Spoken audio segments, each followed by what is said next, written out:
इस कार्यक्रम के पुण्यार्जक हैं श्री कंवरलाल जी महावीर प्रसाद जी, पाटनी, मदनगंज, किशनगढ़, राजस्थान।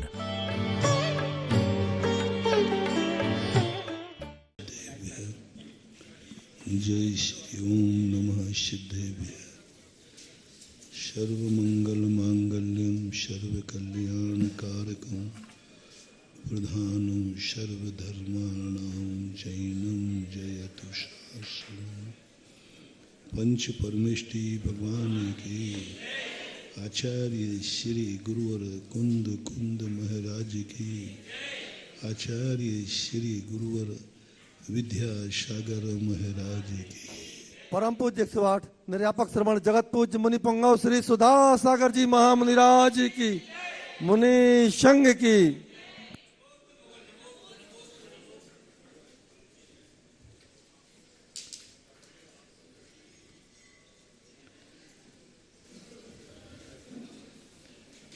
कोई भी व्यक्ति ऊंचा इसलिए नहीं उठता है कि दुनिया उसका सहयोग देती है।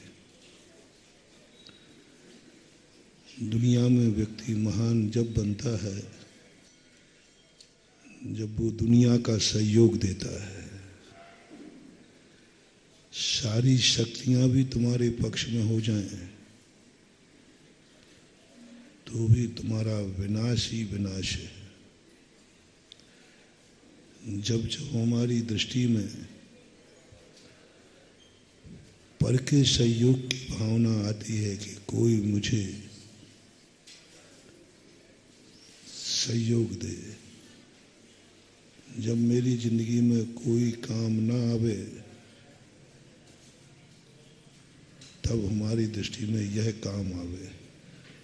अपन 3-4 दिन से उस कमजोरी को पकड़ रहे हैं जिस कमजोरी को कभी अपन ने कमजोरी माना ही नहीं। वह मुझे अच्छा लगा, अच्छा लगता आ रहा है। हर व्यक्ति हमेशा एक ही बात सोचता है, जब मेरी जिंदगी में विपत्ति आवे कोई ना कोई मेरा सहयोग दे, 4 लोग मेरे साथ खड़े रहें, मेरे दुख को बांटे, मेरे दुख को शेयर करें, मेरा सहयोग करें। मुझे हवाओं की जरूरत पड़े उस समय हवाएं चलें, मुझे धूप की जरूरत पड़े उस समय धूप निकले, मुझे पृथ्वी की जरूरत पड़े तो मुझे प्लाट मिले, मुझे रोटी की जरूरत पड़े तो रोटी मिले, पानी की जरूरत पड़े तो मुझे पानी मिले, धन की जरूरत पड़े तो धन मिले, सहारे की जरूरत पड़े तो सहारा मिले। ये इतनी सारी इच्छाएं अपनी हैं और ये इच्छाएं आप लोग बुरी नहीं मानते। महानुभाव, सारी मेहनत करने के बाद भी अपन सफल क्यों नहीं हो रहे? सारा परिश्रम करने के बाद भी हमारी जिंदगी में कोई ना कोई प्रतिकूलता बनी रहती है। यदि प्रतिकूलता ना भी बने तो भविष्य का डर लगता है कि कल ना आ जाए। व्यक्ति कुछ तो अपने अतीत में किए हुए अपराध की सजा से दुखी है, क्योंकि वे कर्म हमने बांध लिए और वो मुझे दुख दे रहे हैं। लेकिन कई लोगों के सुख का उदय है, अशुभ कर्म का उदय नहीं है। वे दुखी नजर आ रहे, भैया तुम क्यों दुखी हो? बोले ये सुख कल चला ना जाए। एक 5 किलो के सोने की ढिल्ली, 5 किलो सोना अटैची में है तो उसे तो अच्छी नींद आना चाहिए, क्योंकि उसका आज के समय 5 किलो तो मायना रखता है, लेकिन वह भी नहीं सो रहा है। एक वह नहीं सो रहा है जिसके पास कौड़ी भी नहीं है, एक वह नहीं सो रहा है जिस पर 5 किलो का सोना है। अब क्यों नहीं सो रहा वो? उसको एक ही डर है, कहीं चला ना जाए। बल्कि सबसे ज्यादा दुखी कौन है? जिसके पास कौड़ी नहीं है वो तो फिर भी एक आध झपकी ले ही लेगा, लेकिन जिसके पास 5 किलो है उसको तो नींद आती नहीं। अनादिकाल से इस जीव की यही दशा हो रही। पुण्य का उदय आया तो नहीं सो पाया, पाप का उदय आया तो नहीं सो पाया। नरकों में गया तो दुख के कारण नहीं सो पाया, स्वर्गों में गया तो सुख के कारण नहीं सो पाया। दोनों ही नहीं सोते। संसार में सबसे ज्यादा दुख नरकों में है, वहां के लोग सोते ही नहीं, सो ही नहीं सकते। और संसार दृष्टि से सबसे ज्यादा सुख स्वर्गों में है, देवता सोते ही नहीं, वहां दिन रात होते ही नहीं, सोते ही नहीं, कभी नहीं सोते। क्योंकि उनके पास सुख इतना है कि उनको आकुलता होती है, जितना मिला है भोग लो, कल ये सब छूट गए तो। दाम बिना निर्धन दुखी, तृष्णा वश धनवान। हमने करोड़पति अरबपतियों को देखा, वे भी सुखी नहीं है। वो भी उनको प्रेस्टेज का है, कहीं डाउन हो गया तो क्या करेंगे, धंधा पानी चला गया तो क्या करेंगे। इसलिए अपन लोग सोचते हैं कि ये बहुत अच्छा भाव है कि हमारे जीवन में जब भी संकट आए कोई ना कोई सहयोग मिलना चाहिए। भगवान से भी हम अपेक्षा करते हैं, हे भगवान जब कोई काम नहीं आए तो तू तो काम आ ही जाना है। महाराज से भी अपेक्षा करते हैं, जब कोई काम नहीं आता तब बाबा ये भजन ही तुम्हें बर्बाद कर रहे हैं। ये जो अपनी अनादिकाल से प्रत्येक जीव की इच्छा है और उसी पर हम 3-4 दिन से प्रहार कर रहे हैं। इतनी श्रम मेहनत करने के बाद भी हम अपनी जिंदगी वह नहीं जी पा रहे हैं जो हम जीना चाहते हैं। हम हर स्थान पर कमजोर पड़ रहे हैं। हम ज्ञान से जो ज्ञान करना चाहते, सोचना चाहते, वो सोचने में आ नहीं रहा है। ज्ञेय है लेकिन मैं ज्ञायक नहीं बन पा रहा हूं। ज्ञेय है और मैं ज्ञाता नहीं बन पा रहा हूं। सारे संसार की हर वस्तु ज्ञेय है, सिद्ध भगवान ज्ञेय है, मैं उनको देख नहीं पा रहा हूं। क्यों मेरा ज्ञान कमजोर पड़ रहा है? क्यों मेरा ज्ञान वह नहीं जान पा रहा है जो मैं जानना चाहता हूं? मूल कारण है ज्ञान के अंदर हमने एक बहुत बड़ा अपराध किया है। तत्प्रदोष निर्णव आदि ये तो तुमने शास्त्र में पढ़ ली। तुम्हारे मन में कभी भाव आया होगा, जब मेरी जिंदगी में कभी अज्ञान आ जाए तो कोई मुझे ज्ञानी बना देवे।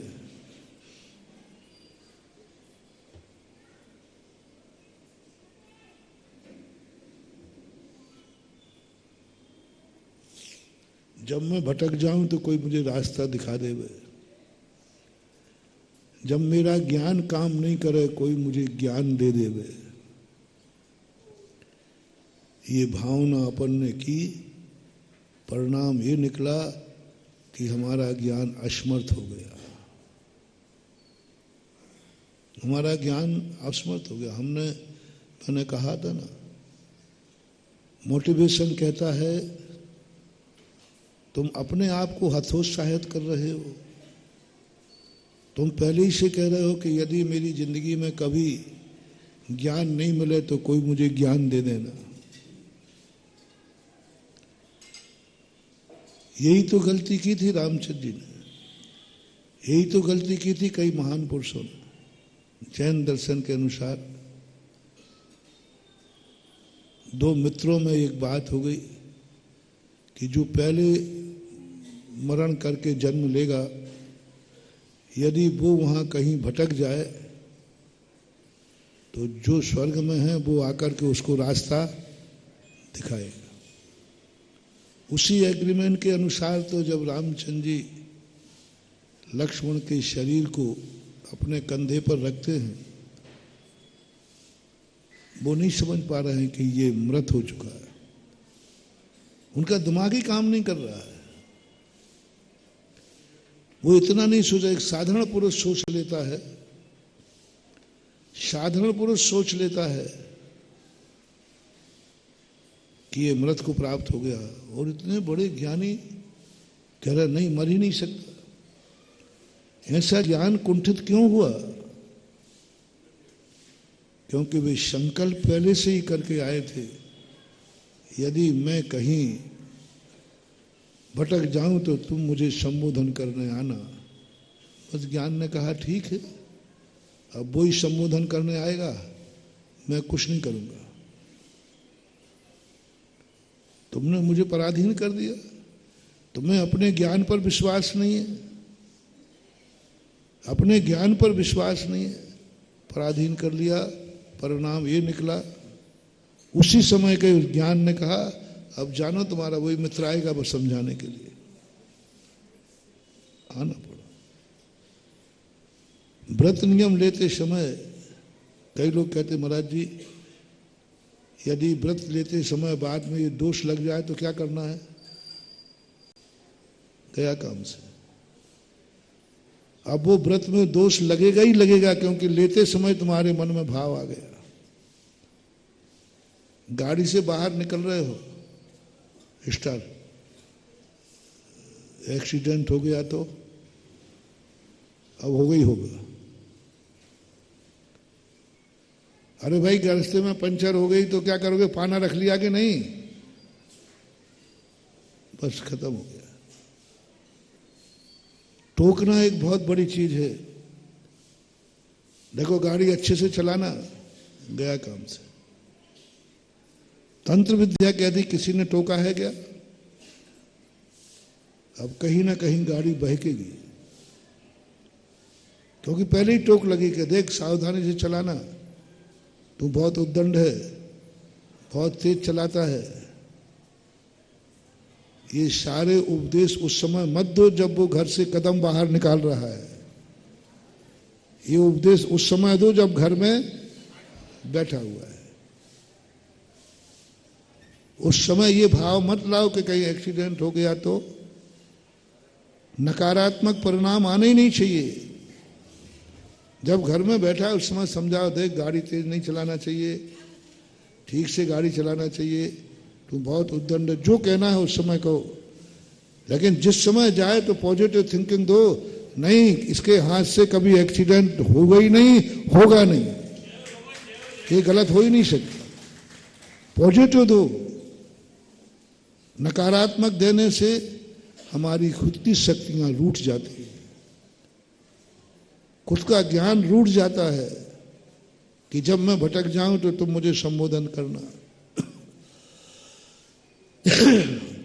जब मेरे लिए कोई गलत मार्ग पर जाऊं तो तुम मुझे सही मार्ग पर लाना। जाओगे तो वो लाएगा, लाएगा, लेकिन जाने की नियत तुमने पहले तय कर दी है।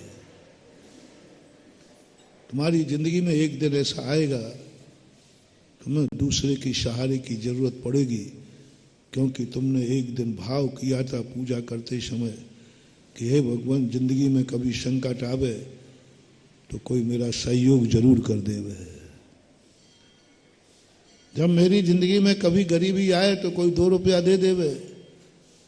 जब मैं बीमार हूं तो हे भगवान इतना करना, बीमार से नहीं बचा सकते हो तो मत बचाना, कम से कम दवाई मिल जाए ये तो आशीर्वाद दे दो। अब तुम बीमार होगे पक्का है। बीमार होना निश्चित है, क्योंकि तुमने दवाई मांग की है अभी स्वस्थ अवस्था में। बीमारी के बाद मांगते तो अलग है, तुमने कब मांग लिया? जब स्वस्थ थे कि हे भगवान जब कभी बीमार हो तो कम से कम दवाई तो मिल जाए, अब बीमार होना पक्का है। भगवान मेरा एक्सीडेंट हो तो हो जाए, लेकिन 108 नंबर की गाड़ी जरूर तुरंत आ जाए। पर वो एक्सीडेंट होगा, 100 नंबर 8 गाड़ी भी आएगी, ये भी पक्का है, लेकिन वो एक्सीडेंट का कर्म तुमने बांध लिया। किसी भी चीज में जब जब हम पर प्रत्यय की अपेक्षा करें पहले से, हमारी शक्तियां हमसे नाराज हो जाती है, हमारा कर्म हमसे नाराज हो जाता है। व्रत लेते समय, मुनि दीक्षा लेते समय इतना भाव आ जाए कि यदि मैं महाराज बना, खड़े होके हाल लेना है, पैर टूट गया तो महाराज जी क्या करूंगा? मतलब वो टूटेगा भी और जुड़ेगा भी।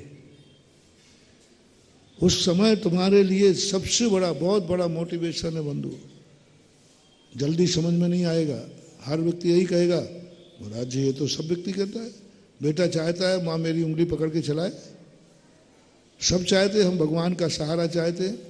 भक्तियों में कहा है नहीं त्राता नहीं त्राता नहीं त्राता, सब कहा है, सब है। यही तो कमजोरी मैंने पकड़ी, यही तो हमारे चिंतन में आया कि आखिर मैं कहाँ कमजोर पड़ रहा हूं।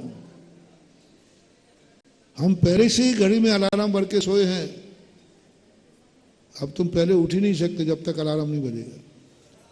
बीच में नींद खुलेगी तुम उठोगे नहीं, नहीं अभी 3 नहीं बजे होंगे तभी तो अलार्म नहीं बजा है। अब तुमने अपने उठने का जो स्वतंत्रता है वो किसके हवाले कर दी? सोने के पहले ही कर दी, सोने के पहले ही कर दी कि हमें 4 बजे है, घड़ी उठा देना। अब तुम्हारी नींद खुल ही नहीं सकती जब तक अलार्म बजेगा तब उठोगी, क्योंकि तुमने सोते समय किया। और आप बिना अलार्म के सो करके देखिए, एक दिन मुझे 4 बजे उठना है, ठीक, जल्दी नहा धोकर मंदिर जाना है, महाराज जी अभिषेक विधि सिखाएंगे, आप ये करके सो जाना। आप ठीक 4:05 पहले आप उठ जाएंगे। आपकी आत्मा कहेगी इन्होंने मेरे ऊपर विश्वास किया है, ज्ञान कहेगा मेरे ऊपर विश्वास किया है, इनको अपने ज्ञान पर विषय, चिंता मत करो मैं 4 बजे उठूंगा। ज्ञान कहेगा मेरे ऊपर विश्वास किया है। अब वो ऐसे ही 4 बजे उठाएगा जैसे घड़ी 4 बजे उठाएगी। आप अपनी जिंदगी किसको सौंप रहे हैं, बस वही आपका भविष्य है। आप अपनी जिंदगी अपने हाथ में रखना चाहते हैं या किसको सौंपना चाहते हैं? आप अपनी जिंदगी की हर खुशी किसके अधीन करना चाहते हैं? आपकी हर वस्तु की निधि किसके अधीन करना चाहते हैं? जिसके अधीन करोगे वही तुम्हारे लिए सुखी कर पाएगा। यदि तुम कहते हो कि मेरी जिंदगी हवाओं के आश्रित रहे, सदा मुझे ऑक्सीजन मिलती रहे, तो आपकी जिंदगी ऑक्सीजन पे ही चलेगी। जिस दिन तुम्हारे फेफड़े ऑक्सीजन लेना बंद कर देंगे मर जाओगे, क्योंकि तुम्हारी जिंदगी ऑक्सीजन पर आश्रित है। तुमने भाव किया है मुझे जिंदगी भर ऑक्सीजन मिलती रहे, जिंदगी किसके हवाले कर दी? बस पराधीन हो गए। आएगी जिंदगी में वो दिन जब तुम ऑक्सीजन को तरसोगे। ऑक्सीजन नहीं मिलेगी तो मर जाओगे, मिल जाए तो जिंदा रह जाओगे। तुमने हवाले कर दिया अपनी जिंदगी कि बस कम से कम इस दुनिया की जमीन में एक प्लाट तो मेरे लिए होना चाहिए रहने का, बस रह जाओ। प्लाट मिल जाएगा तो जमींदार, नहीं मिला तो फुटपाथिया। फुटपाथिया जमीन की आश्रित, तुम्हारी मलकियत, तुम्हारा सुख एक प्लाट है, तुम्हारा सुख एक मकान है तो ठीक है, नहीं तो नहीं। महावीर ने यही तो कहा है, बेटा कभी तुम अपने एक मकान, एक प्लाट के कारण अपने आप को सुखी मत करना। अपनी जिंदगी का सुख एक छोटे के प्लाट के अधीन मत करना। आप लोग कहते भाई बस महाराज एक छोटा सा प्लाट मिल जाए, छोटा सा बंगला मकान बन जाए सुखी है। मत करना महानुभाव, बहुत खतरनाक चीज है। पराधीन हमने भाव कर दिया, एक प्लाट और मकान के अधीन हमने अपनी खुशी कर दी, खुशी कर दी। और पराधीन इतना खतरनाक होता है, उसको पता चल जाए कि इसकी खुशी मेरे अधीन है, वो नशा डालेगा। उसको मालूम चल जाए कि इनकी खुशी कब है, मेरे अधीन है, अब वो नचाएगा। अब बनाएगा तुम्हें फुटपाथिया वो, और रोते रहना, करम ठोकते रहना, मेरी क्या किस्मत है, एक प्लाट भी मेरे पास नहीं है, एक मकान भी मेरे पास नहीं है। मत करना रे महानुभाव, अपनी जिंदगी की खुशी कभी एक प्लाट और टुकड़े पे मत करना। मेरी जिंदगी मेरे हाथ में है। स्वचतुष्टय की एक खोज की जैनाचार्यों ने, स्वचतुष्टय की एक खोज की, बहुत बड़ी खोज। कौन बनाता है ये महान आत्माएं, कौन बनाता है भगवान, कौन बनाता है शक्तियों को। मंत्र तो मुझे आज तक शास्त्रों में नहीं लिखा जिस मंत्र को फेरने से लोगों की शक्ति बढ़ जाती है। अपने आप शक्ति, आत्मा की शक्तियां कैसे प्रकट होती हैं। मंत्रों से दूसरे की शक्ति हमारे काम आएगी, याचना करने से दूसरे की शक्ति हमारे काम आएगी, लेकिन हमारी शक्तियां नहीं। जब जब दूसरे की शक्तियां हमारी जिंदगी में काम करती हैं, तब तब हमारी खुद की शक्तियां तिरोहित हो जाती हैं। जब जब हम दूसरों की शक्तियों की अपेक्षा करते हैं, तब तब हमारी शक्तियां नाश को प्राप्त हो जाती हैं। इसलिए उन्होंने कहा कि नहीं, तुम अपनी जिंदगी का सुख जमीन के आश्रित मत करना। इसलिए तुम जिंदगी में देख लो, मुनिराज के पास प्लाट है, बोलो, मकान है, और मैं खुश हूं तुमसे ज्यादा। अरे भाई, जिसके पास मकान नहीं हो, प्लाट नहीं हो, उसको कभी सुखी देखे ही नहीं। वो तो किस्मत फोड़ता दिखता है, मेरी क्या किस्मत, ये दुनिया में आया लेकिन एक प्लाट भी नहीं है, घर में बैठे हुए क्या चर्चाएं कर दी। महाराज आपका भगत होकर के भी, हाँ कह दो, वो तो जो कहना है तो कहना ही है। इतनी पूजा पाठ कर रहा हूं, इसे कर रहा हूं, आपका भगत होकर के भी अभी इतना भी नहीं है कि मेरे पास एक प्लाट हो। बहुत बड़ी भूल कर रहे महानुभाव। अपनी जिंदगी एक टुकड़े के पृथ्वी के अधीन हो जाए अपनी सुखी नहीं। अपनी आत्मा पर विश्वास करो, हे आत्मन, मैं किसी पर पदार्थ के सद्भाव अभाव में खुश नहीं रहूंगा, बस तू मेरे साथ है। और मुझे यह ज्ञान होता रहे कि मैं आत्मा हूं, मेरा ज्ञान दर्शन मेरे साथ है, और मेरी वस्तु मेरे पास है। इससे बड़ा सुख मुझे नहीं हो सकता है। तो जाओ, तुम्हें कोई सुख नहीं। हम लोग क्यों सुखी हैं? क्योंकि हमने कभी संकल्प ही नहीं किया कि एक प्लाट हो तब मैं सुखी रहूंगा, एक मकान हो सुखी। क्योंकि मैं तो स्वयं चतुष्टय से सुखी हूं। अब प्लाट हमें दुखी नहीं कर सकता, कर ही नहीं सकता, क्योंकि हमने संकल्प ही नहीं किया, हमने जिंदगी पर को सौंपी ही नहीं, भावना भी नहीं की। हम लोग क्यों अंतराय उपवास में सुखी रहते हैं? क्योंकि हमने अपनी जिंदगी रोटियों को सौंपी ही नहीं है। मैं कभी कल कहा था ना, साधु कभी भाव नहीं करता रोटी मिल जाएगी तो ठीक, नहीं मिली तो तुम गड़बड़ करते हो। रोटी नहीं मिले तो रो पड़ोगे। अब रोटी कहेगी बेटा इसको रुलाओ, मजा आ रहा है। क्योंकि रोटी मिलेगी नहीं और रोए बिना इस संसार को हंसती हुई जिंदगी अच्छी नहीं लगती, रोती हुई जिंदगी अच्छी लगती है।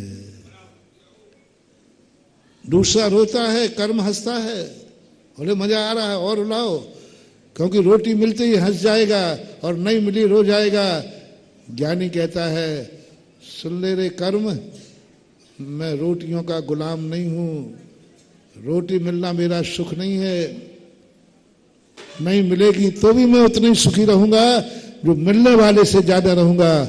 अब रोटी कहती है इसको कोई दुखी कर ही नहीं सकता। अब उसकी शक्ति इतनी जाग जाएगी कि रोटी नहीं मिलेगा तो भी उसके चेहरे पर उदासी नहीं आएगी। अभाव में कैसे इनके कर्म नहीं रुला पाए, शेर नहीं खा रही है, आग लगी है, टुकड़े टुकड़े किए जा रहे हैं, इनको दुख नहीं हो रहा है। यहां तो मच्छर काट जाए तो प्राण निकल जाते हैं, थोड़ा सा कांटा लग जाए तो छींक निकल जाती है। ओहो, कैसे उनके अशुभ कर्म, इतना अशुभ कर्म उदय में आ रहा, शेलनी मांस लौंच कर खा रही है, फिर भी चीख नहीं निकली। क्यों? आदमी वो भी हैं, चेतन वो भी हैं, कुछ नहीं महानुभाव। उन्होंने अपनी संकल्प शक्ति में अपनी जिंदगी का सुख कर्मों को नहीं सौंपा कि पुण्य कर्म मुझे सुखी कर देगा। संसारी व्यक्ति क्या कहते हैं, हे भगवान पुण्य का उदय बना रहे तो कृपा हो जाएगी। यानी तुम्हारा सुख किसके अधीन हो गया? पुण्य के अधीन हो गया। ये पुण्य तुम्हें नचा डालेगा, क्योंकि पुण्य को पता चल गया कि मेरे उदय के बिना ये सुखी रहेगा नहीं। वो नचाएगा, वो रुलाएगा, वो तरसाएगा, क्योंकि उसको मालूम चल गया कि तुम्हारा सुख मेरे अधीन है। जैन दर्शन कहता है नहीं, इसलिए वृत्ति को सबसे पहले कहा तुम अपनी तेरी जिंदगी तेरा सुख कहीं पुण्य के अधीन तो नहीं है? तो कहीं पुण्य कमाने के लिए तो मुनि नहीं बना है। तो जा, मैं तुझे सुखी नहीं कर सकता।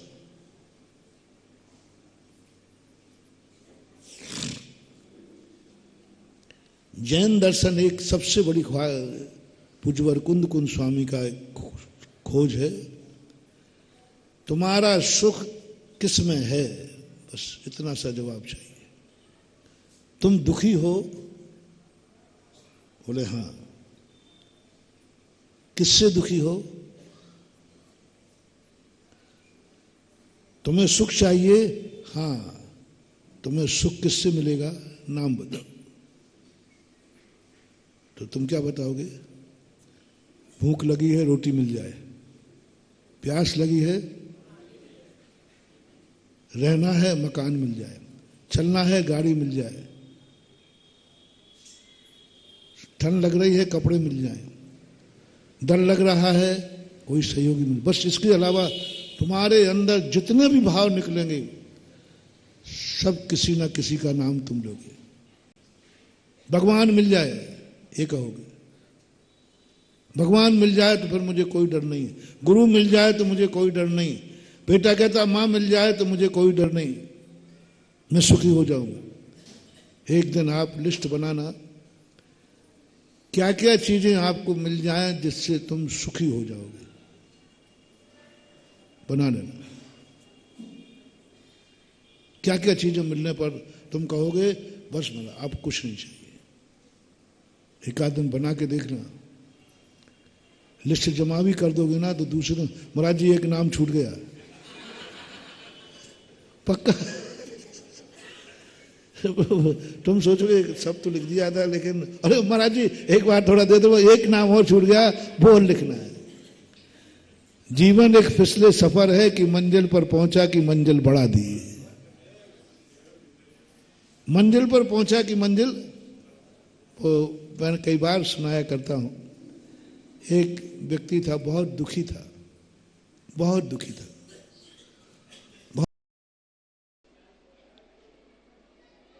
जो पहले से ही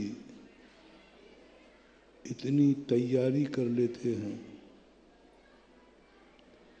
कि उन्हें वर्तमान जीवन जीने के लिए कोई विशेष रूप से परिश्रम नहीं करना पड़ता। अगली क्लास की तैयारी शुरू कर देते हैं। टॉपर जो होते हैं वो ना तो क्लास का इंतजार करते हैं, ना मास्टर का इंतजार करते हैं, पहले अपनी बुद्धि से पढ़ना चालू कर देते हैं। और जिसकी बिफोर टाइम तैयारी होती है वो एग्जाम के दिन पढ़ते नहीं हैं, अच्छी तरह सोते हैं। और जो पूरी साल भर पढ़ता है वो एग्जाम के दिन सो करके फ्रेश माइंड होकर के परीक्षा देता है। और जो साल भर मौज मस्ती करते हैं फिर एग्जाम के दिन 24 घंटे पढ़ते हैं, सुबह जब पेपर देखने बैठते हैं तो पित्त बढ़ जाता है, चक्कर आ जाते, सब भूल जाते, फिर घूमता है उनका चक्कर। पढ़ भी लिया रात में तो भी उनको याद नहीं आता क्योंकि गर्मी चढ़ गई, रात भर में सोए नहीं। इसलिए जो अच्छे विद्यार्थी होते हैं इसी प्रकार जो सम्यक दृष्टि जीव होते हैं, मोक्ष के जिस दिन होना है उसी दिन के लिए। एक बार किसी व्यक्ति ने कहा, बोले महाराज जी पंचम काल में धर्म करने से क्या फायदा है, मुनि बनने से क्या फायदा है, क्योंकि मुनि तो मोक्ष तो मिलने वाला है नहीं, और फिर मुनि बन के क्या करेंगे। मोक्ष के लिए मुनि बना जाता है, रत्नत्रय मोक्ष का मार्ग है, और आज मोक्ष पर स्टे लगा हुआ, मोक्ष है ही नहीं, तो फिर मुनि बन करके क्या करना। मैंने कहा भाई उनको मैंने यही उदाहरण दिया, जब मोक्ष के दरवाजे खुलेंगे तब तुम तैयारी करोगे, तो जिस दिन मोक्ष होना है उसी दिन तुम्हें गर्मी चढ़ जाएगी।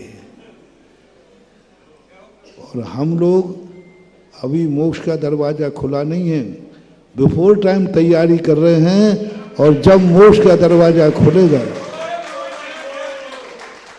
बिफोर टाइम तैयारी करके बैठूंगा, दरवाजा खुलेगा, उस दिन हमें कोई मेहनत नहीं करना, भरत चक्रवर्ती जैसे अंतर मुहूर्त में केवल ज्ञान हो जाए। कई जीव जो पहले से तैयारी नहीं करते हैं उनकी स्थिति नकुल और सहदेव जैसी होती है।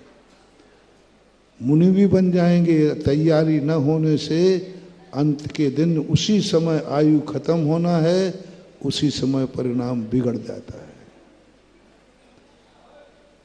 ये संसार एक ऐसा हाल है जिस हाल में एक दरवाजा है,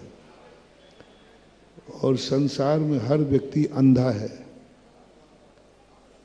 अंधा व्यक्ति दीवार को टटोल करके कमरे से बाहर निकलना चाहता है, और वो दीवार को हाथ लगा देता है, बोले कहीं ना कहीं तो दरवाजा, और जैसे ही दरवाजा आता है उसी समय उसको खुजली चल जाती है, और जितने में उसने सिर खुजलाया उतने में फिर वो दीवार को पकड़ लेता है और सोचता है इस कमरे में तो दरवाजा है ही नहीं। ये हालत होती है। जब चने होते हैं तो दांत नहीं होते, और दांत होते हैं तो चने नहीं होते। जब निमित्त मिलेगा, उपादान इतना निर्बल होगा, चौथे काल में भी जीव नरक जाते हैं। जब मोक्ष का दरवाजा खुलता है उस समय भी लोग नरक जाते हैं।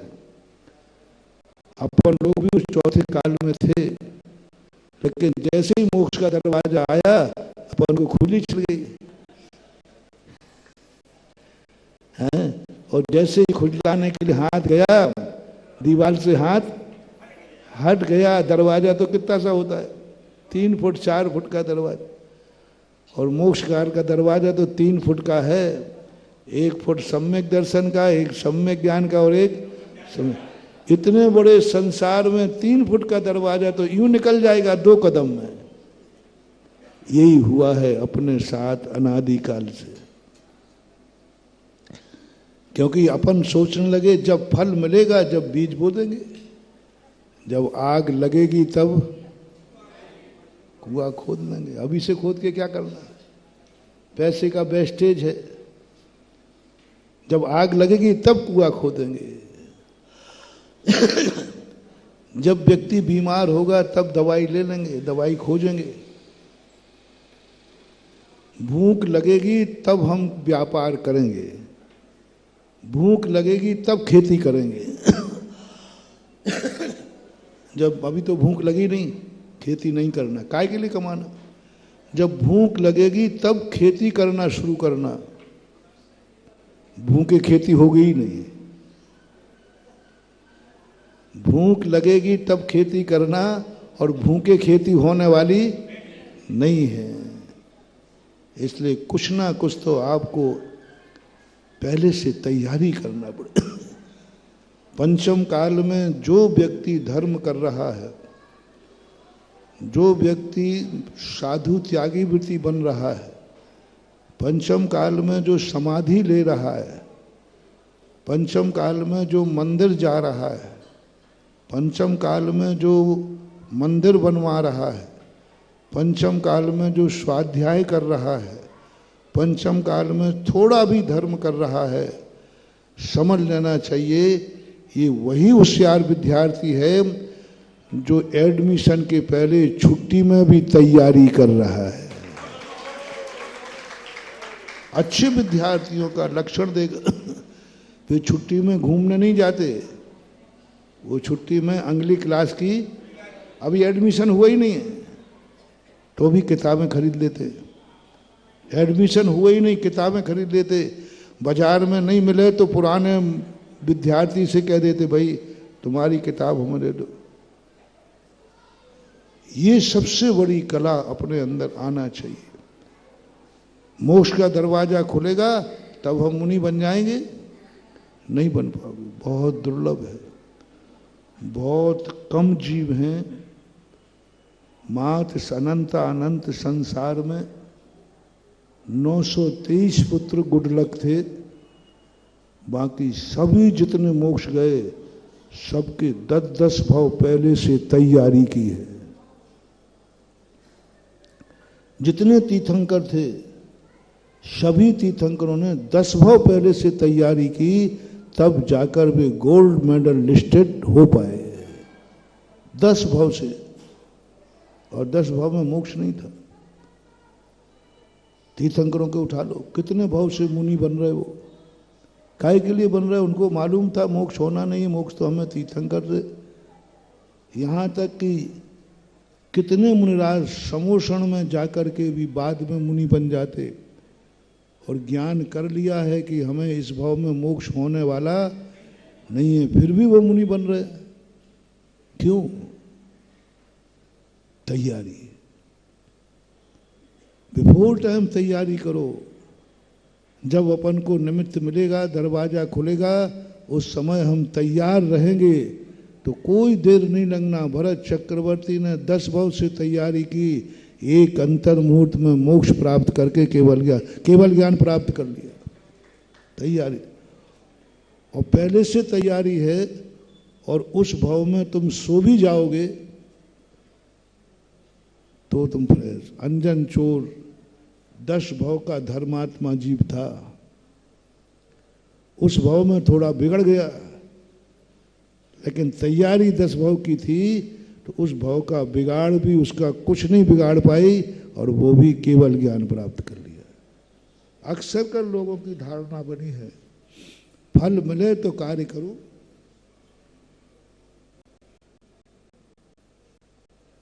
फल मिले तो कार्य करो, और नीति कहती है कार्य करो तो फल मिले,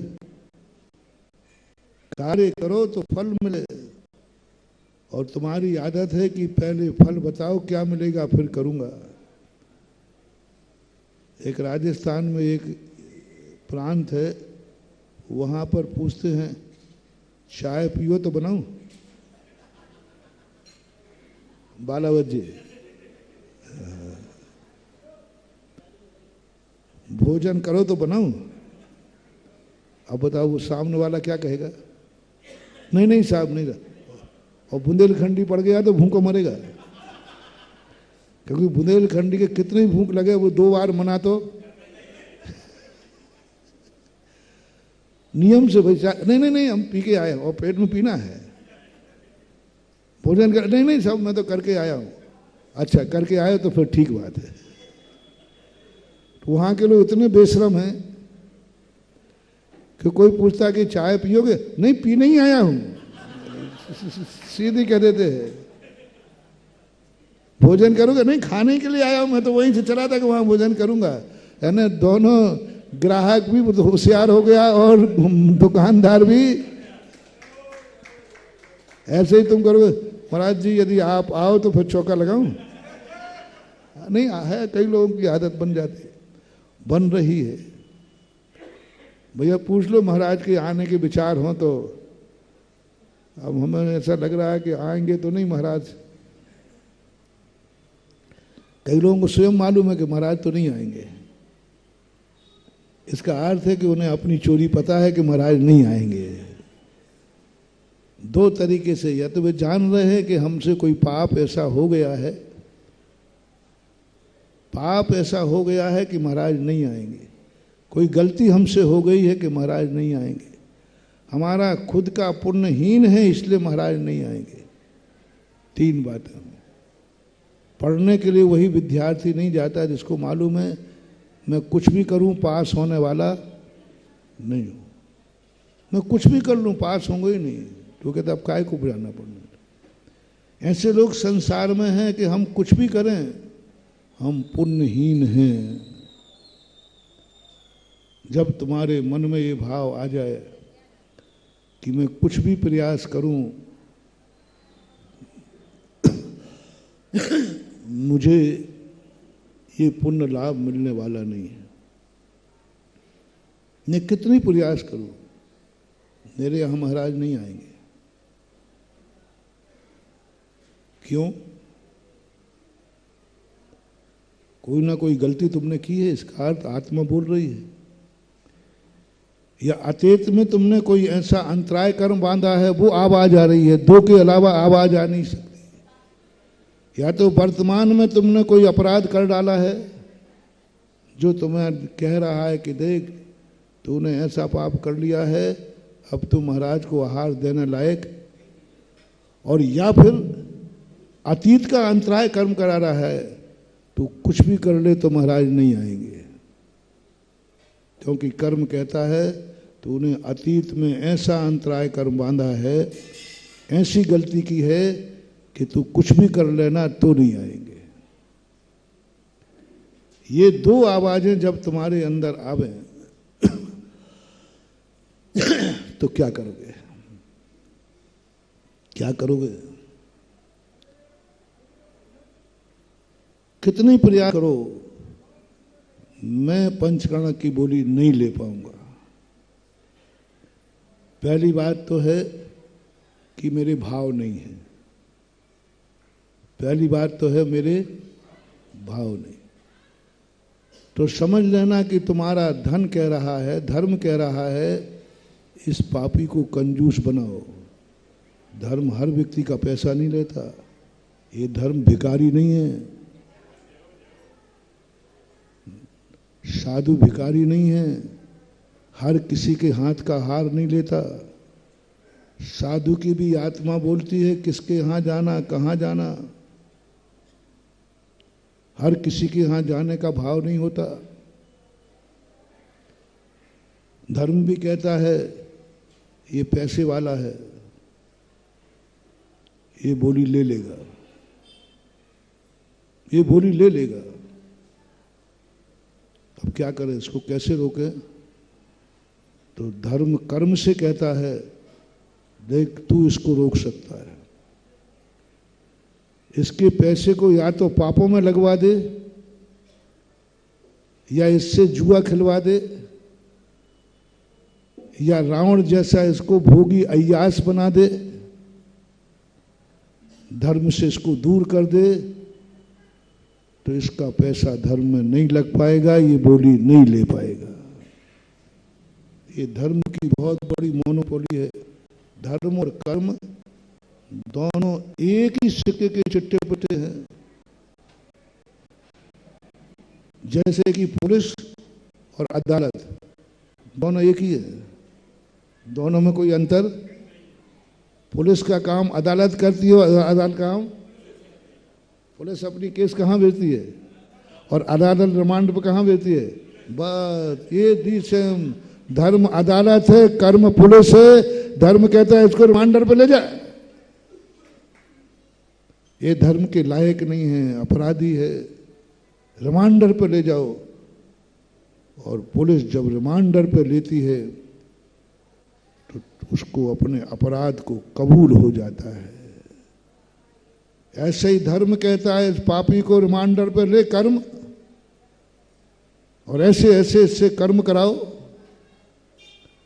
इससे ऐसी दुर्गति पाए जिससे इसको अपने अपराध को कबूल कर लेवे कि मैंने बहुत बड़ा पाप किया। जब पंच कल्याणक हो रहा था, मंदिर बन रहा था, उस समय मेरे पास पैसा था, लेकिन मैंने कौन से कर्म का उदय आया कि मेरी बुद्धि धर्म की तरफ नहीं होकर पाप की तरफ हुई। पश्चाताप करा रहा हूं। जब जब तुम्हें कोई भी धर्म करने की समर्थ हो और तुम्हारा धर्म करने का भाव ना हो रहा हो तो महानुभाव ये चिंतन करना, मैं धर्म कर्म की बहुत बड़ी हमारे ऊपर वो है कि तुझे धर्म नहीं करने दूंगा, तेरे भाव बिगाड़ूंगा। और कर्म कभी तुम्हें सुख नहीं देगा, कर्म तो दुख ही देगा।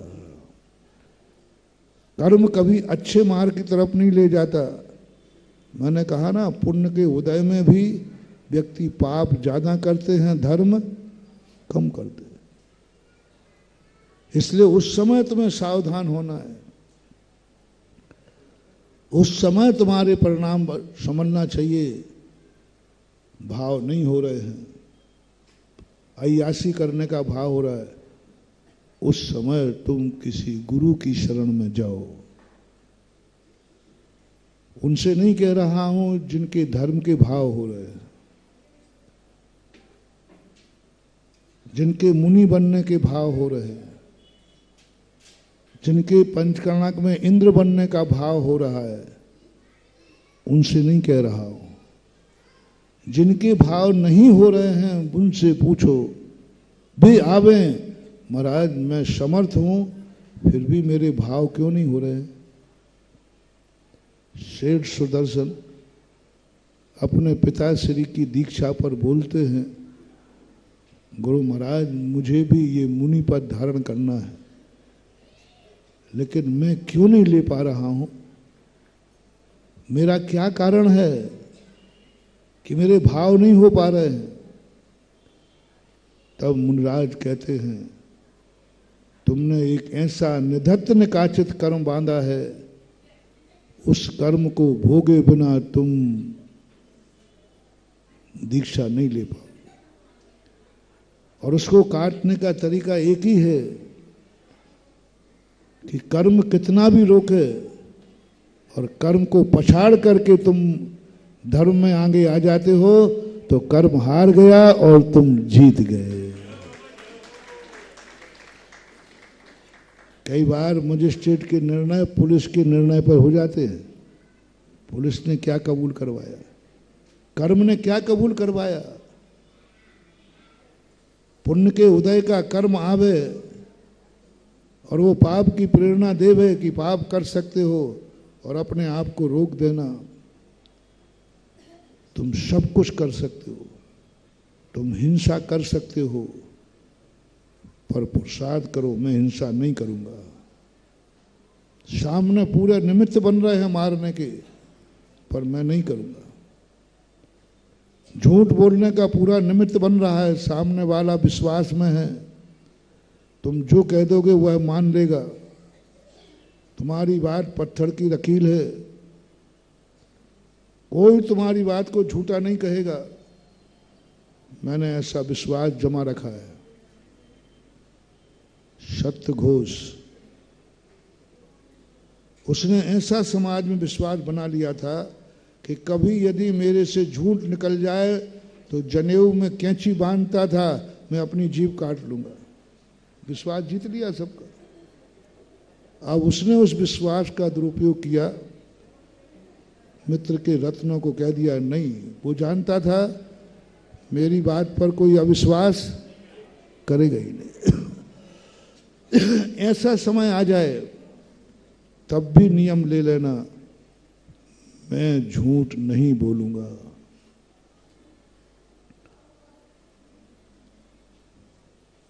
वहां झूठ बोलना फिर भी चल जाएगा जहां पर तुम्हारे लोगों को विश्वास ना हो। कौन सा झूठ कमजोर है, कौन सा अच्छा है। जब तुम्हारा विश्वास हो कि इस समाज में, सभा में मेरा कोई विश्वास नहीं करता, कोई विश्वास नहीं करता, और फिर तुमने झूठ बोल दिया तो ज्यादा पाप नहीं है, क्योंकि कोई तुम्हारे ऊपर विश्वास करते ही नहीं। तो तुम्हारा झूठ बोलना ज्यादा पापमय नहीं है, क्योंकि किसी ने विश्वास किया ही नहीं, बोल दिया, झूठ बोल दिया, थोड़ा सा पाप है। लेकिन सबसे बड़ा पाप किसको है? जिस पर सारी दुनिया विश्वास करती है और उसके मन में आ जाए कि मैं कुछ भी बोल दूं, दुनिया आंख बंद करके मानेगी।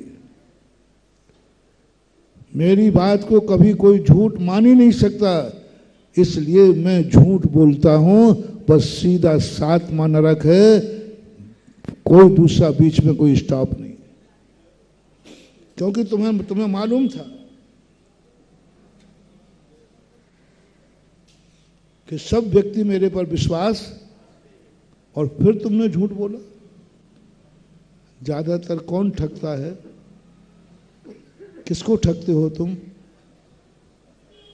जो तुम्हारे ऊपर अविश्वास करता है उसको ठगते हो?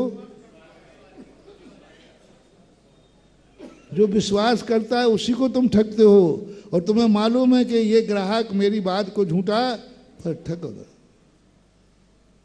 तुम्हें मालूम है कि ये व्यक्ति मेरे पर संदेह नहीं करेगा, बस जहर मिला के दे दो, क्योंकि उसको मालूम है कि ये विश्वास मेरे ऊपर कभी संदेह होगा ही नहीं।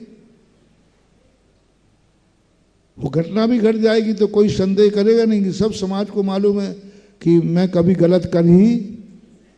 महानुभाव, बहुत बड़ा मोटिवेशन दे रहा हूं।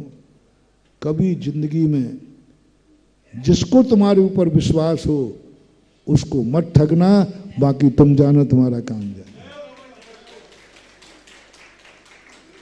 जिसने तुम्हारे भरोसे नैया डाल दी हो, सेठ जी हम कुछ नहीं जानते, हमारा आपके ऊपर विश्वास है, हमारे लिए चोखा नारियल दे दो। मैं कुछ नहीं जानूंगा, आप जो दे दोगे वो ले लूंगा। दुकानदारों, तुम उसी को खोटा टिकाओगे। और मेरा कहना है,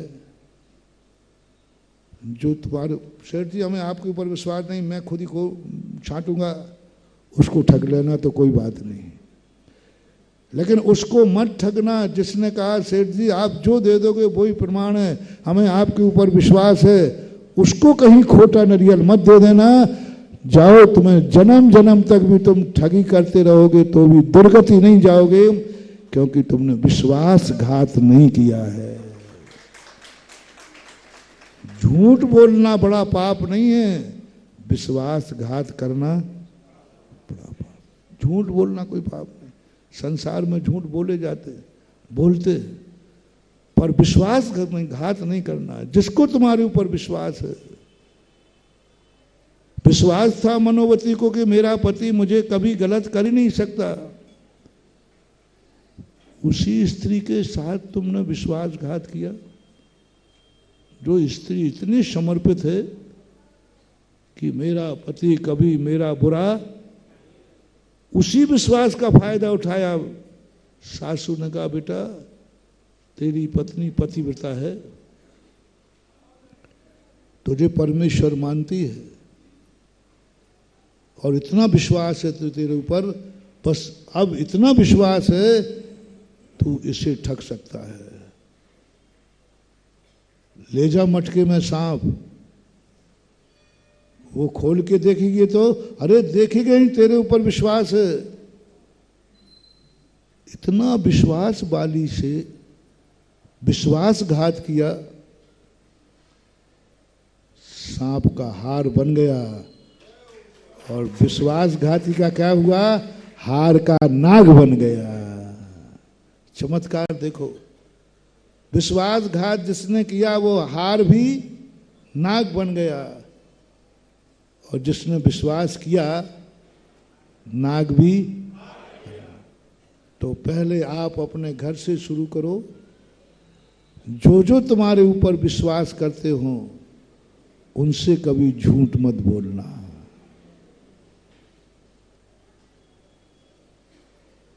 जो जो तुम्हारे ऊपर अंधविश्वास रखते हो उनसे कभी विश्वासघात नहीं करना, चाहे कुछ भी हो जाए, उसका दुरुपयोग नहीं करना।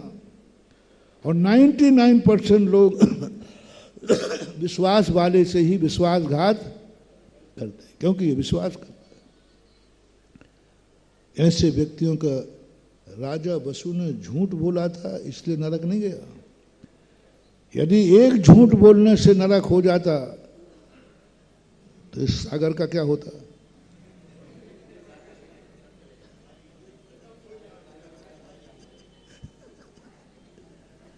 क्योंकि ऐसा कोई दिन नहीं जाता हो जिसमें सागर में कोई ना कोई झूठ नहीं बोलता। लेकिन सागर तो नहीं फटा ना, कोई नरक भी नहीं गया ना।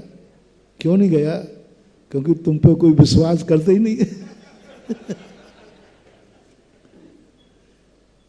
सागर में इतने झूठ बोलते हो, महाराज से भी झूठ बोलते हो, भगवान से भी झूठ बोलते हो, माँ बाप से भी झूठ बोलते हो।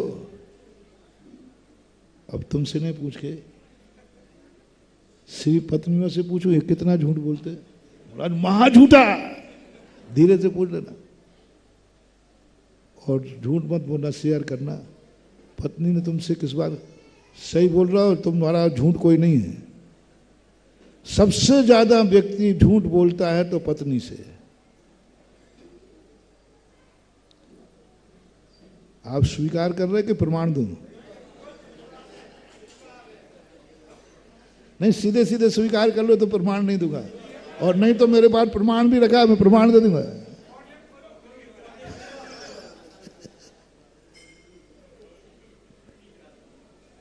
क्योंकि तुम्हें मालूम है कि वो विश्वास करती है, इसलिए विश्वासघात। और अपन को देखो, राजा से झूठ बोलने से मतलब नहीं है। किसके साथ किया? जो तुम्हारे ऊपर विश्वास कर रहा है, जिसने जिंदगी तुम्हें समर्पित कर दी, जो तुम्हारे ही परमेश्वर हो, उसके साथ तुम विश्वास कर। बचपन में सबसे ज्यादा झूठ यदि कोई बोलता है तो बेटा मां के साथ, हर चीज में झूठ, और मां मान जाती। कन्हैया जी इस बात को जानते थे, सबसे झूठ बोलते थे। एक दिन वो पकड़े गए दहेड़ी खाते हुए, तो लोग आ गए, बोले मैं तो कन्हैया क्या कहते हैं, मैं नहीं माखन खायो मैया, मैं नहीं माखन खायो, मैंने नहीं खायो। तो तेरे मुंह में छपा हुआ है तो बोले मैया मैं नहीं माखन खायो, ग्वाल बाल मिल मोह मुख लिपटायो, मैया मैं नहीं माखन खायो। इन ग्वाल वालों ने खा करके मुंह मेरा लिपटा दिया और खाया इन लोगों ने। अब मां तो विश्वास करती मेरा बेटा कभी झूठ नहीं बोलेगा। 90% माताएं विश्वास करती मेरा बालक झूठ बोल ही नहीं सकता। मां ने फटकार दिया, ध्यान रखना मेरे बालक को ऐसे पकड़े दो सब ग्वाल वाल खाते हो, जो सबको फटकार के भगा दिया। अंत में मैया अंदर ले जाती है, बोले बेटा देख मुझे थोड़ा डाउट हो रहा है, क्योंकि जो शिकायत करने आए हैं वे बड़े अच्छे लोग हैं, वो तुझे भी चाहते हैं और हमें भी चाहते हैं, वे अपने लोग हैं, वो इतना झूठ तो नहीं बोल सकते।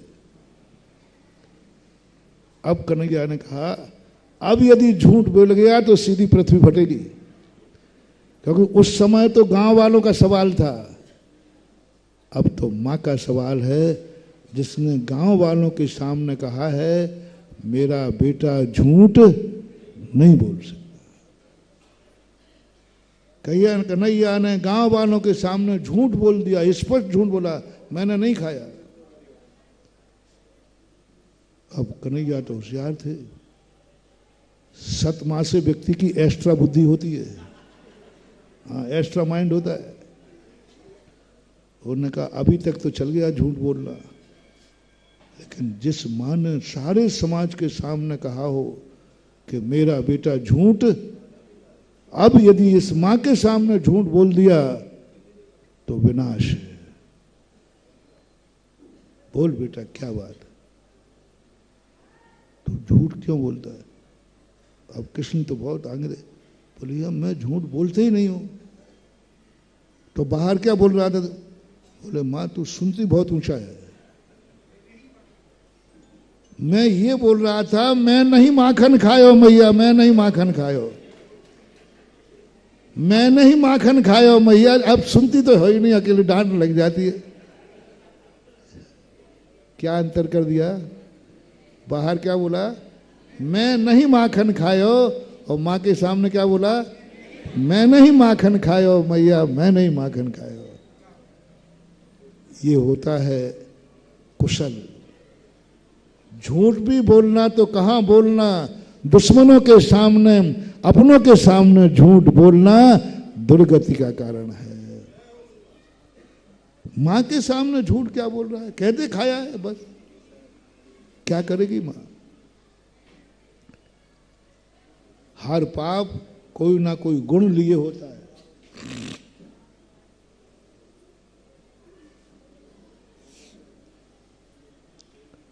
ये सब हिंसा झूठ आदि नहीं होते तो दुनिया बेकार हो जाती। जरूरी है हिंसा, झूठ बोलना जरूरी है। जिसको झूठ बोलना नहीं आता वो कृपया करके संसार में ना रहे, और खास तौर से सागर में ना रहे। सागर में वही व्यक्ति टिकेगा जो झूठ बोलना जानता है, जो छल कपट मायाचारी जानता है। सागर में जिंदा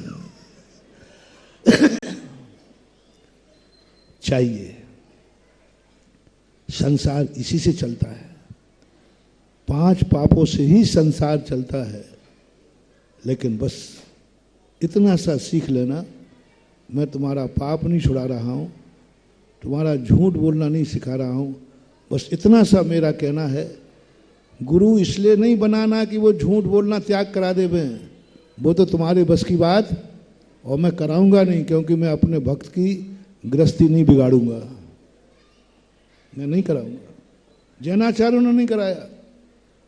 जैनाचार्यों ने कहा इनके 5 पापों का त्याग मत कराना, क्योंकि ये गृहस्थ है, गृहस्थी बिना पापों के चलती ही नहीं है। बस इतना सा कहना चाहता हूं, जिसका तुम्हारे ऊपर विश्वास हो उससे झूठ मत बोलना। इसे संकल्प ही झूठ भी ले सकते हो। जो मेरे पे विश्वास करेगा उससे झूठ नहीं बोलूंगा। बस जो मेरे पर विश्वास है। राजा वसु को 7 मन नरक इसलिए नहीं मिला था कि वो झूठ बोल रहा था, इसलिए मिला था कि वो जानता था प्रजा में कोई व्यक्ति ऐसा नहीं जो मेरी बात पर विश्वास न करे। जो मैं बोलूंगा वही माना जाएगा।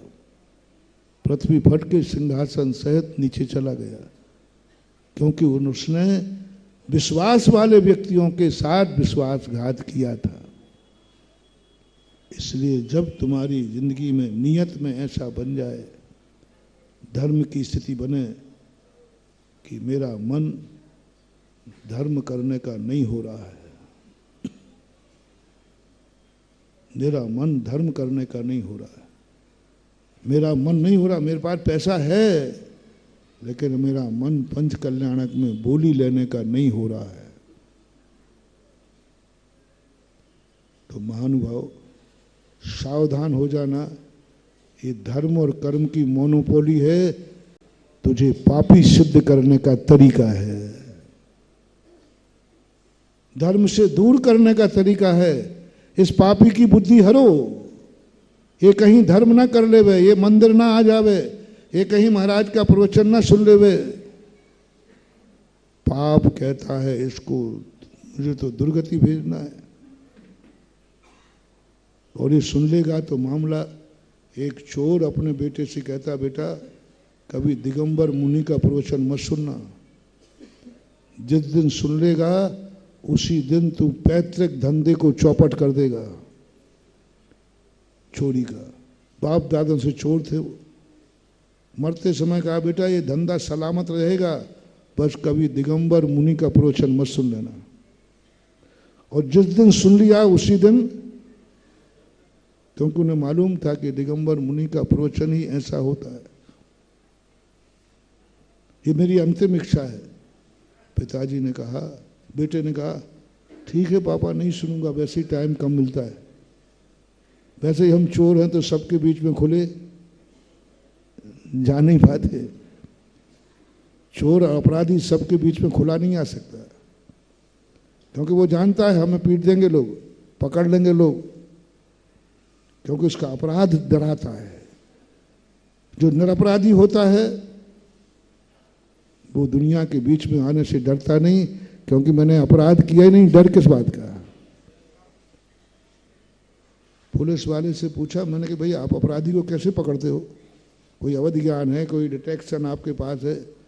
बोले कुछ नहीं मेरा, हम लोग चौराहे पे खड़े हो जाते हैं और उन सबकी चेहरा देखते हैं, जो मुझे देख करके आजा बेटा आजा आजा आजा, जो हमें देख करके आंखें इधर उधर की, समझ लेता है कि उसके अपराध ने बोल दिया बस पुलिस खड़ी है। और जो निरपराधी होते हैं ना, वो हमें धक्का देकर निकल जाता है, क्या कर लेगा मेरा पुलिस, मैं तो अपराधी हूं ही नहीं। चोर की दाढ़ी में तिनका, सैनिक पुराण में आया है, चोर की दाढ़ी में तिनका। बहुत दिन से बहस चल रही थी, निकल ही नहीं रहा था अपराधी। तो अभय कुमार ने कहा अपराधी पकड़ा गया है, पूरी सीबीआई से पता चला है अपराधी इसी सभा में बैठा हुआ है, और जोश ने कहा है जिसकी दाढ़ी में तिनका हो वही चोर है। एक बीच में व्यक्ति बैठा था, चोरी था वो, क्योंकि चोर कौन है, जिसकी दाढ़ी में, और अभी सबकी दाढ़ियां देखी जाएंगी। अभय कुमार ने कहा भैया खड़ा हो जा तू ही। निरपराधी डरता नहीं है, निरपराधी का एक ही सुसूल होता है, वो कहता है जब अपराध किया नहीं तो डरने की कोई जरूरत नहीं। और अपराधी व्यक्ति जो होता है वो डरता है, वो कहता है मैं दुनिया के बीच में गया तो पिटूंगा, दुनिया मुझे पकड़ लेगी। ठीक है पिताजी नहीं जाऊंगा। पिताजी मर गए। एक दिन वो चोरी करके आता है और सभी जगह माइक लगे हुए थे। उसने कहा पिताजी ने कहा था दिगंबर मुनि के प्रवचन मत सुनना। तो उसी समय वो निकलता है, क्या करूं, लौटता हूं तो पुलिस पकड़ेगी, आगे बढ़ूं तो महाराज का प्रवचन हो रहा है।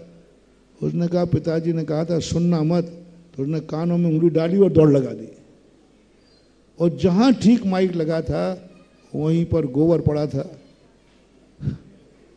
उसमें एक कंकड़ या कांच पड़ा था, वो चुभा, कान से उंगली हटी। उसी समय महाराज बोल रहे थे सत्यवान पर विपदा आती नहीं, आ जाए तो टल जाती है।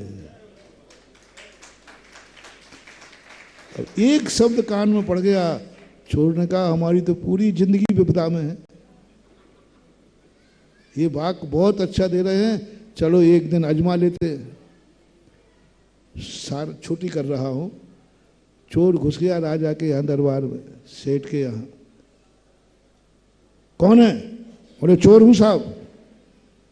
तो सेठ सोचता है कि चोर ऐसे बोलता है क्या, कोई मजाक कर रहा है, सोचता रहा। चोरी करके ले गया, सुबह हल्ला हुआ, चोर ने चोरी की। वो गांव के बाहर पेड़ के नीचे बैठा था। कोतवाल, क्यों रे कौन है तू? चोर हूं। पोटली में क्या है? चोरी का माल है। कहाँ किया है? सेठ जी के यहाँ किया है। पुलिस वाले कहते समय खराब मत, एक सा दिमाग खराब है, ये कोई पागल आदमी है। उनका बहुत कहता भाई चल वो चोर भाग जाएगा, ये कोई चोर है कि ऐसे कोई बोल रहा है।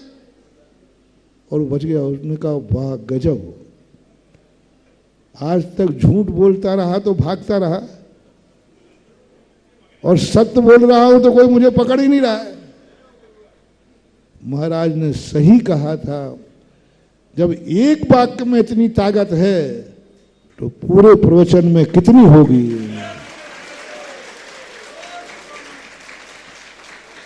जब एक वाक्य में इतनी ताकत है, यदि पूरा प्रवचन सुन लूंगा तो क्या होगा। पिताजी ने कहा तो कहा, छोड़ो, हम तो प्रैक्टिकल कर लिया। दिगंबर मुनि के वचनों में इतनी ताकत, सत्यवान पर विपदा आती नहीं, आ जाए तो उसका कुछ बिगाड़ नहीं पाती। और सामने देख रहा हूं, वो दूसरे दिन प्रवचन में आ गया। ऐसा प्रवचन हुआ कि प्रवचन के बाद वो खड़ा हो गया, दीक्षाम देही। डाकू से क्या बन गया, साधु बन गया।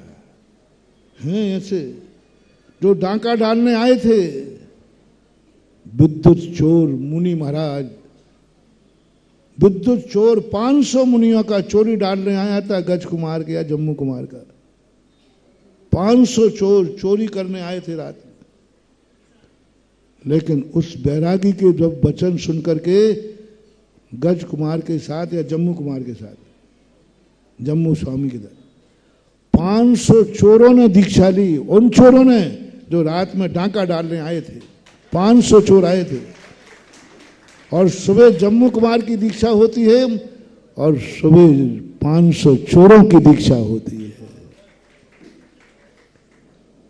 कभी महानुभाव, जब भी तुम्हारा विपरीत भाव होने लग जाए, सावधान।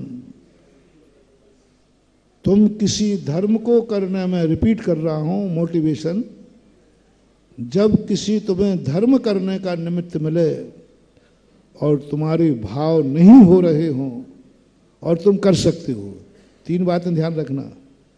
धर्म करने का निमित्त है, दान देने का निमित्त है, पंचरणक की बोली लग रही है, सागरोदय तीर्थ बन रहा है, मोराजी का ऑफर खुल चुका है,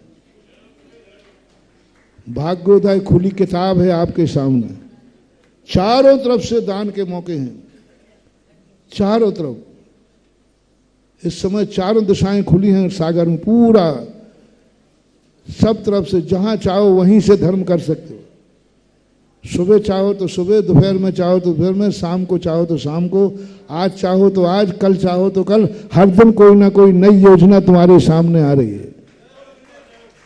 जब चाहो जब धर्म कर सकते हो। ऐसे मौके पर यदि तुम्हें धर्म करने का भाव निमित्त है, कर सकते हो, नहीं कर सकने की बात नहीं कह रहा हूं, करने में समर्थ हो। फिर यदि तुम्हारा भाव नहीं आ रहा है, 3 बातें रिपीट करता हूं, धर्म करने का सामने मौका है, कोई पाबंदी, और हम करने में समर्थ हैं। सब में लगा लेना। हम सुबह से भगवान का अभिषेक हो रहा है, होता है हमारे मंदिर में, और हम जा सकते हैं, समर्थ हैं। हमारा योग्य कुल है, योग्य जाति है, सब कुछ हमारे, हम जा सकते हैं, लेकिन जाने का मन नहीं हो रहा है। हम मंदिर प्रतिदिन जा सकते हैं, लेकिन जाने का मन, हम रात्रि भोजन त्याग कर सकते हैं, कोई बाधा, फिर भी त्याग करने का मन नहीं हो रहा। हम प्रवचन सुनने जा सकते हैं और हो भी रहा है प्रवचन, लेकिन जाने का मन, हम पंचकर्णक की बोली ले सकते हैं और पंचकर्णक हो रहा है कि नहीं मुझे पता नहीं है, और तुम बोली ले सकते हो, समर्थ हो। असमर्थ की बात नहीं कर रहा हूं अभी, असमर्थ के लिए नहीं कह रहा हूं अभी, समर्थ हो, पंचकर्णक हो रहा है, बोली ले सकते हो, लेकिन लेने का भाव नहीं हो रहा है।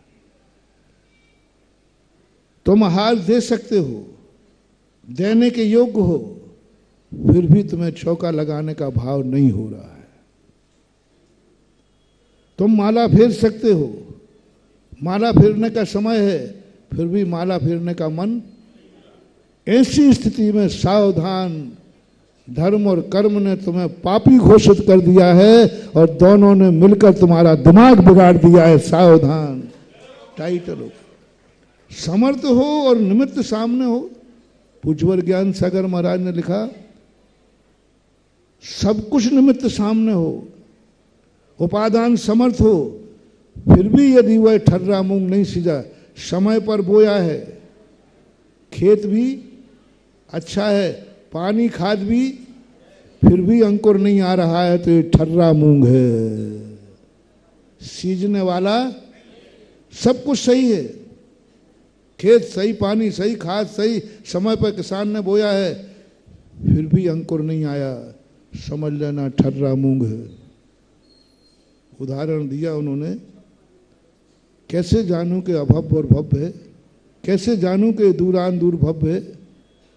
सारे निमित्त सही मिल रहे हैं,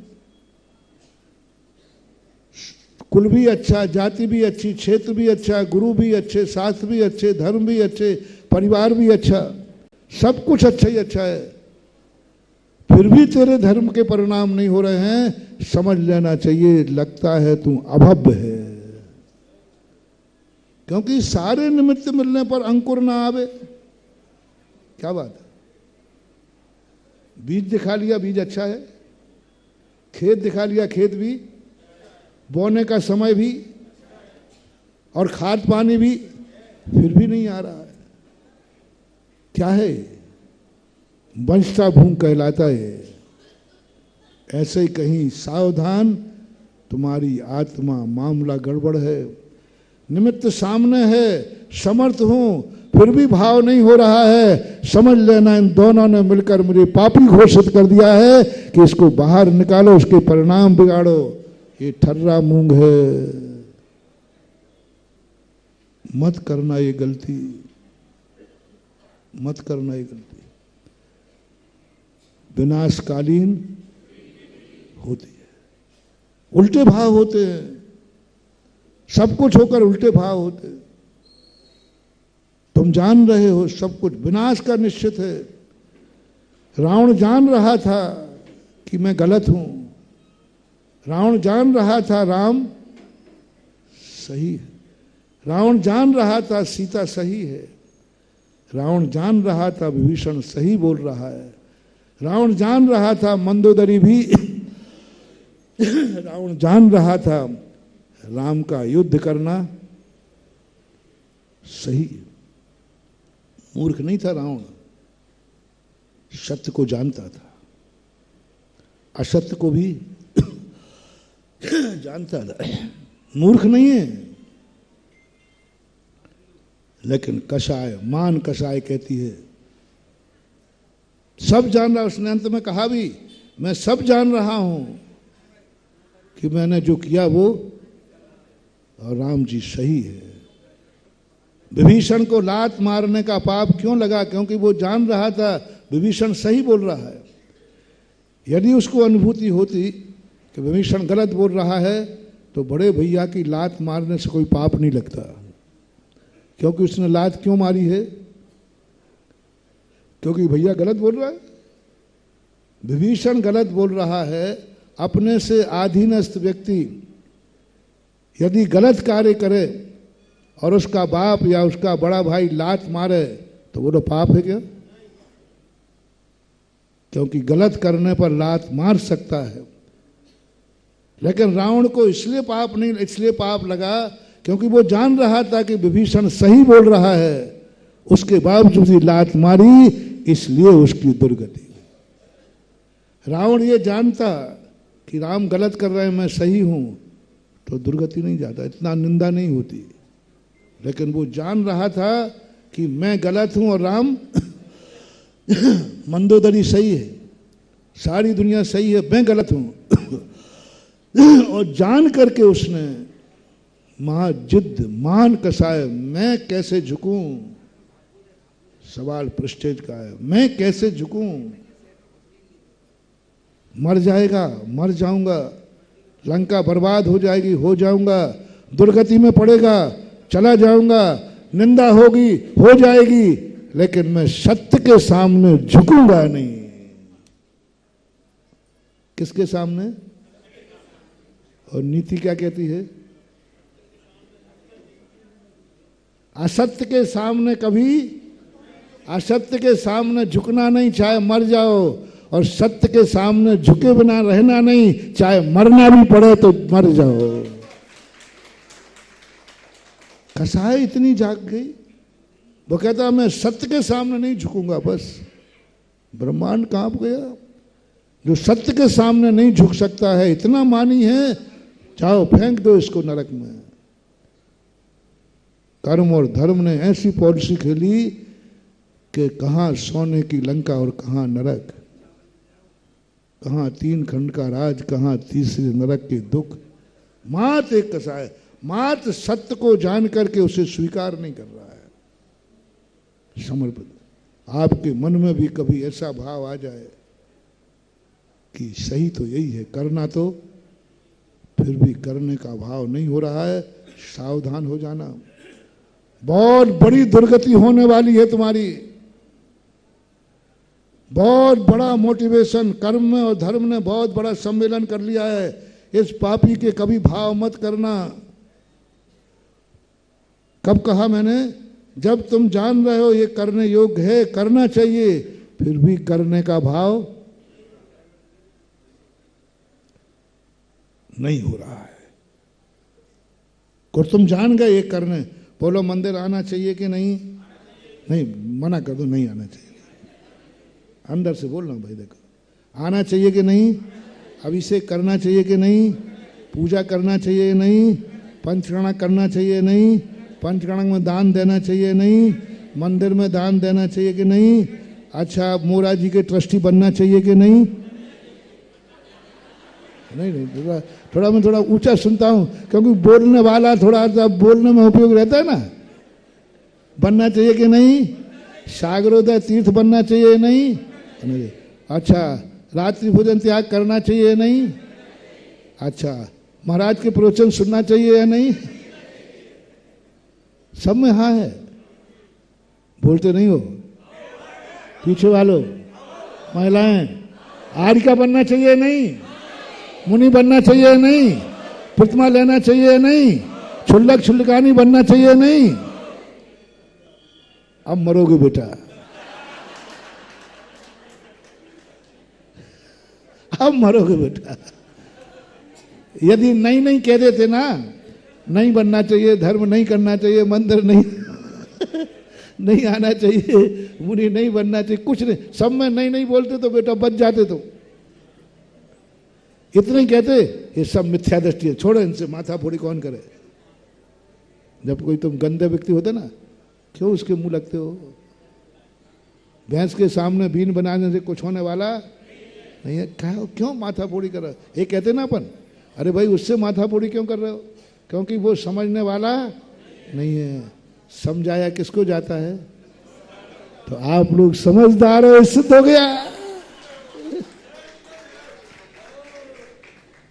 क्योंकि तुम वो सब जानते हो जो मैंने कहा है। अब तुम्हारी आफत है बेटा। अब इतना और बता दो, तुम मंदिर आने लायक हो कि नहीं? उच्च कुल है कि नीच कुल है? यदि तुमने कहा कि मैं लायक नहीं हूं, तो मैं समझूंगा बोले बाप की बल्दियत बता। अरे भाई इंट्रोडक्शन करूंगा। तुमने कहा नहीं महाराज मैं लायक नहीं हूं, तो मैं समझूंगा बेचारा कोई। फिर मैं तुम्हारी बल्दियत पूछा कि तेरा बाप लायक था कि नहीं? क्या बहाना बनाओगे रे जैनियों कि मैं मंदिर नहीं जाने लायक हूं? बताओ बहाना क्या बनाते हो? क्या है बहाना तुम्हारे पास? तुम समर्थ हो, गरीब नहीं हो, तुम समर्थ हो। अब तुमने बहाना बना, अब तुम्हारा भाव नहीं हुआ तो कान खोल के सुन लो, तुम्हारी दुर्गति निश्चित है। कर्म ने तुम्हारे भाव पलट करके तुम्हें पापी घोषित कर दिया। ये पंच कल्याणक में पात्र न बन जाए, ये ना बन जाए, उसको भाव नहीं होने देंगे। या उसको आज आउट ऑफ सागर का काम बता देगा कि इसको सभा में जा ही नहीं पाए, या अस्पताल भेज देगा। ये तो हुआ इनकी बात। और जो असमर्थ हैं, कुछ लोग हैं जो असमर्थ होते हैं, नहीं जा सकते, नहीं कर सकते, उनको कभी ये नहीं कहना कि मैं असमर्थ हूं। जो अपने प्रवचन का प्रारंभ था, आज मैं मोक्ष जाने में असमर्थ हूं, समर्थ नहीं।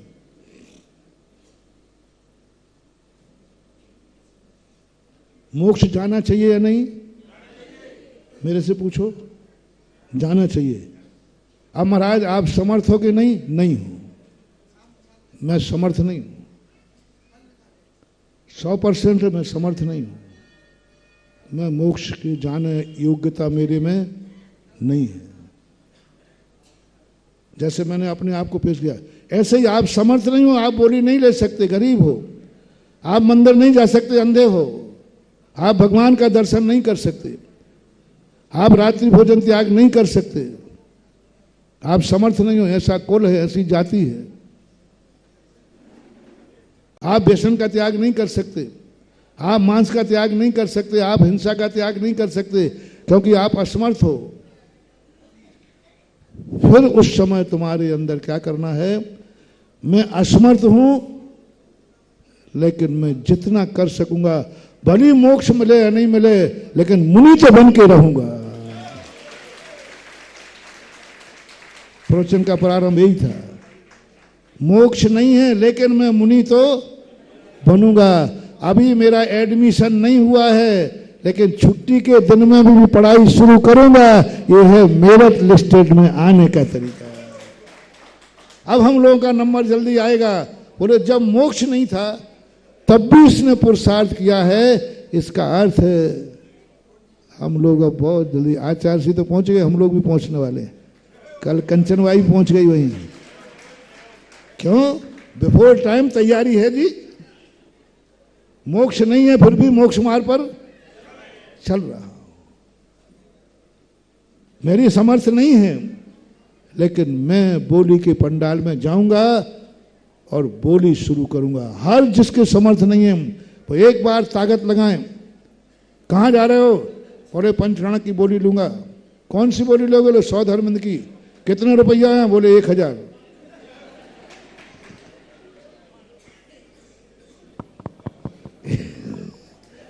कितने रुपया है? बोले 1000। कहां जा रहा है? 100 धर्मंद की बोली लूंगा। मत चूकना, भाव बनाना। और बोली लाखों से शुरू हुई, कोई बात नहीं। तेरी 1000 रुपया था, फिर भी तूने 100 धर्मंद की बोली का भाव किया है। उसी समय तुझे ऐसा कर्मबंध होगा, अगला पंचकणक में तेरा 100 धर्मंद में नाम होगा।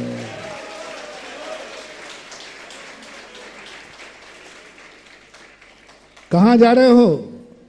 मोक्ष जा रहा हूं। शक्ति कितनी है? बोले हीन संगनन है। हीन संगनन? तुम मोक्ष मार्ग पे चल रहा है? नहीं, जाऊंगा मैं। बोली तो मैं लगाऊंगा, कदम तो आगे बढ़ाऊंगा। मंजिल पर पहुंचूंगा नहीं पहुंचूं, लेकिन रास्ते का एक कदम बढ़ाऊंगा, लेकिन बढ़ाऊंगा।